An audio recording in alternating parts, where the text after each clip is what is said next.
महाराष्ट्रात महिलांच्या विरोधी वाढलेले अत्याचार, बालकांच्या विरोधी वाढलेले अत्याचार याची परिसीमा आता गाठलेली आहे आणि बदलापूरला झालेली घटना ही पोलीस खातं गुन्हा नोंद न करण्यासाठी आणि ज्यांची संस्था आहे त्या संस्थेमार्फत देखील हा गुन्हा दडपण्याचं जे काम झालं त्यावर बदलापूरकर चिडलेले आहेत आणि संतापाने ते रस्त्यावर आले। त्यात राजकारण भारतीय जनता पक्षाला किंवा मुख्यमंत्र्यांना कसं दिसतं हे आम्हाला कळत नाही।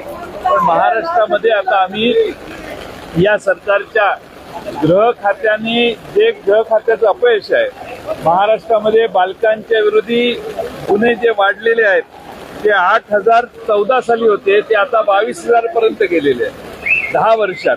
महिलांच्या विरोधीचे अत्याचार होते ते 26,000 होते 14 साली, आज तो आकडा जवळपास 50,000 पर्यंत पोहोचलेला आहे। म्हणजे या राज्यामध्ये बालक सुरक्षित नाहीत, महिला सुरक्षित नाहीत आणि त्या विरोधी 24 तारखेला महाराष्ट्र बंदचा पुकारा हा महाराष्ट्रातल्या सर्व विरोधी पक्षांनी महाविकास आघाडीने दिलेला आहे। यात राजकारण नाही तर सरकारला महाराष्ट्रामध्ये काय चाललेलं आहे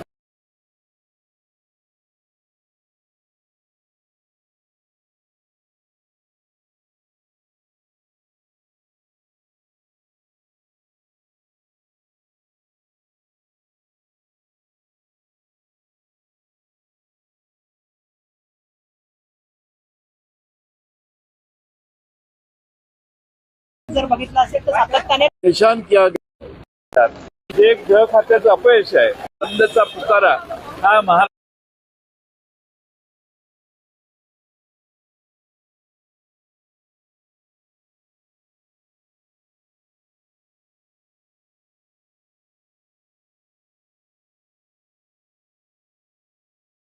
ये बंद इसीलिए है कि महाराष्ट्र में पिछले 10 साल में महिला और बालकों के विरोध में जो अत्याचार है उसमें दुगना तिगना बढ़ोतरी हुई है और इसीलिए महाराष्ट्र में और खास तौर पे जो कल बदलापुर में हुआ, बदलापुर में लोग रास्ते पे आए, कोई पॉलिटिकल पार्टी नहीं है, सामान्य लोग रास्ते पे आए, पटरी पे रेल के पटरी पे आए, उनके ऊपर भी लाठीचार्ज करने की असंवेदनशीलता सरकार ने बताई है और ये सारे चीजों का निषेध करने के लिए 24 तारीख को महाराष्ट्र बंद का पुकारा हमने दिया है।